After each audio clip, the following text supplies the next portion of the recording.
जय श्री कृष्णा सब प्यारे मित्रों कैसे हैं आप सब।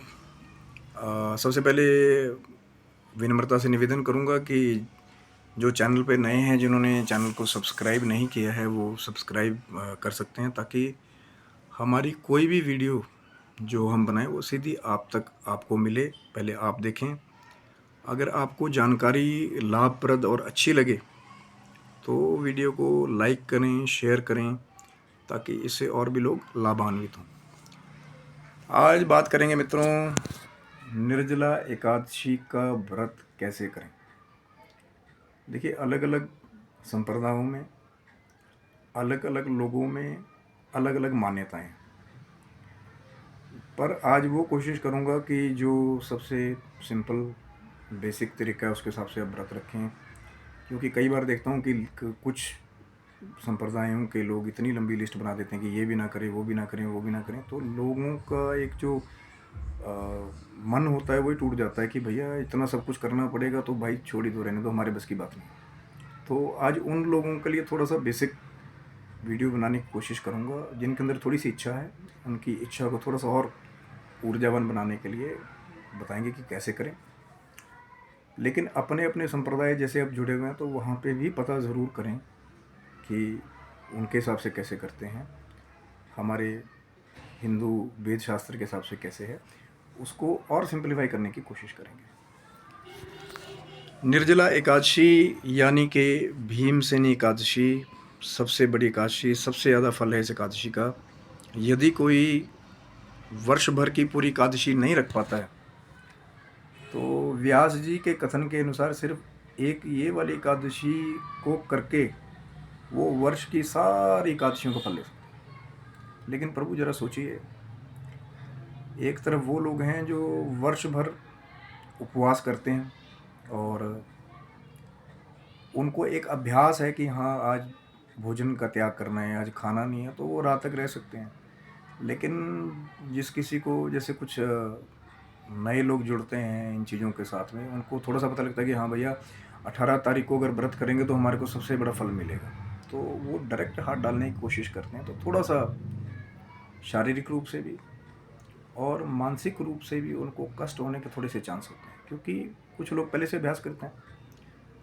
अभ्यास से आपका कार्य थोड़ा सा आसान हो जाता है, जो पहले से रखते आ रहे हैं। लेकिन सबसे बड़ा फल है। मैं ये नहीं कहूँगा कि आप ना करें। अगर आप कोशिश ही नहीं करेंगे तो हार आपकी पहले ही निश्चित है। कोशिश करके भले हार जाएं, है ना। ठाकुर जी की कृपा होगी तो वो भी व्रत रख लेता है जिसका कभी इन चीज़ों से कभी संबंध नहीं रहता। तो ठाकुर जी की कृपा के बिना, और कोई पुराना भी है वो भी कह दे, तो वो भी ठाकुर जी की कृपा से ही पूरा कर पाता है।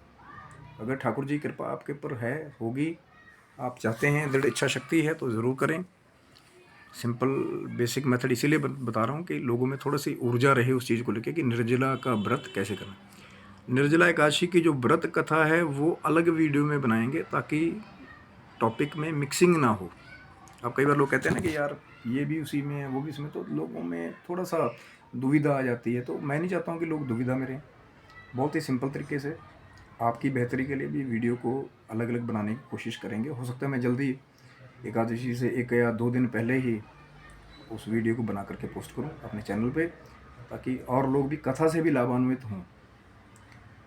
और इस एकादशी को करने के जितने बड़े फल हैं, उतना ही बड़ा उससे जुड़ा हुआ तप भी है। 18 जून ये ज्येष्ठ का जो मास है महाराज, सबसे ज़्यादा गर्म, उमस भरा रहता है। इसीलिए इस एकादशी को करने का तप भी बड़ा है और फल भी बड़ा है।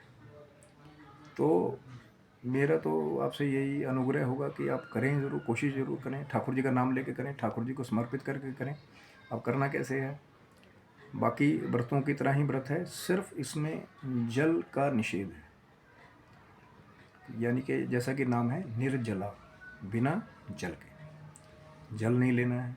लेकिन इसमें थोड़ा सा एक चेंज है, कुछ 2 मान्यताओं में बड़ी चेंजिंग है। कई कहते हैं कि 1 बूंद भी जल नहीं लेना है। लेकिन जो कथा है व्यास जी की भीमसेनी, उसके अनुसार जो लोग गायत्री का जप करते हैं या अनुष्ठान करते हैं, तो जितना हम जल जो है वो आचमन करते हैं, थोड़ा सा इतना सा जल एक बीज के बराबर, कंकोड़े के बराबर बताया गया है, उसको ले सकते हैं। क्योंकि क्या होता है कि जब इतना सा जल आप आचमन के जाते हैं तो वो हमारे हृदय से ऊपर ही आके वो नीचे पहुंचता ही नहीं है, उधर तक, पेट तक। इसलिए जो गायत्री का जप करते हैं, कब कई लोग कहते हैं कि भैया हम नित्य गायत्री जपने वाले हैं, हम पंडिताई करते हैं या ब्राह्मण उसमें हैं, साधक हैं, तो हम कैसे जल को छोड़ दें, क्योंकि जल के बिना शुद्धि नहीं होगी।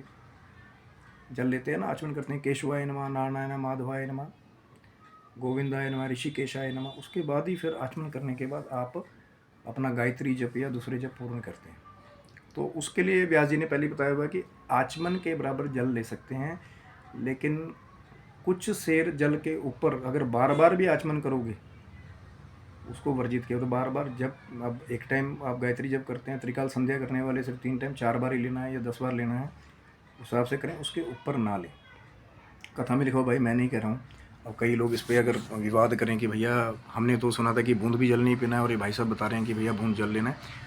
कथा के अनुसार है, जो गायत्री जप करते हैं सिर्फ उनके लिए, जो नॉर्मल है, जिनका साधना से पंडिताई से कोई लेन देन नहीं, मैं उनके बारे में बात नहीं कर रहा। तो उसके बाद में उतना ही जल लें। सवेरे सूर्योदय से अगर उठ के पहले स्नान कर लेंगे, व्रत यही होता है कि सूर्योदय से व्रत शुरू हो जाता है और सूर्य अस्त पे विराम माना जाता है। लेकिन ये वो व्रत है जो एक सूर्य उदय से लेकर अगले सूर्य पर्यंत तक ये व्रत रहेगा। मान लीजिए आज 18 जून का सूर्योदय हुआ, तो 19 जून का जब सूर्योदय होगा उसके बाद ही आप जैसे हम पीने के लिए जल लेते हैं उसको ग्रहण कर सकते हैं। ठीक है जी। और उसके बाद ही पारण कर सकते हैं। द्वादशी में जाके पारण होगा, उसके लिए भी अलग अलग संप्रदाय में अलग समय, हरिवासर में पारण नहीं करना, वो एक अलग डिटेल है। पर कम से कम 19 तारीख के सूर्य उदय तक पारण ना करें।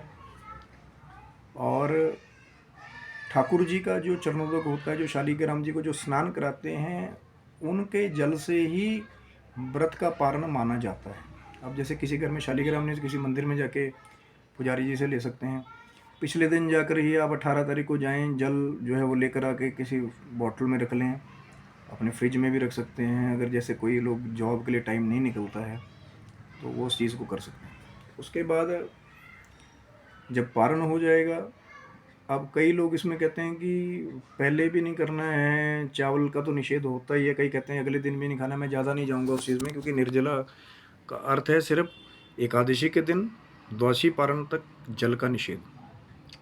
उसमें भी कई कई जगह कुछ ग्रंथों में ये पढ़ने को मिलता है कि सूर्य उदय से लेकर सूर्य अस्त तक जल नहीं ले। कुछ लोग बीमार रहते हैं, बुजुर्ग हैं, तो उनको जल लेना पड़ता है। उनके लिए भी अलग फल है कि सूर्य अस्त तक अलग फल है, जो अगले दिन के सूर्योदय तक पूरा फल लेना है तो फिर उस दिन के लिए करना पड़ेगा। सूर्योदय से पहले उठें, स्नान कर लेंगे तो अति उत्तम है।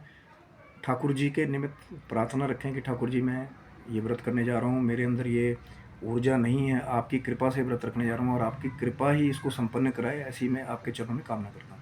ठाकुर जी की प्रार्थना कर करें। अगर खुद को बहुत बड़ा साधक समझेंगे तो कई बार बीच में गिरना भी पड़ता है, इसलिए ठाकुर जी को ही प्रार्थना करके व्रत को शुरू करें, व्रत को ख़त्म करें। मनवांछित इच्छा आपकी जो भी हो वो ठाकुर जी के चरणों में रखें। उसके बाद व्रत रखने के बाद में पूरा दिन आपने जल नहीं लेना, कुछ नहीं लेना, और फिर द्वादशी को पारण करके निर्जला व्रत का जो पूर्ण फल है वो ठाकुर जी के ही चरणों में समर्पित कर देंगे।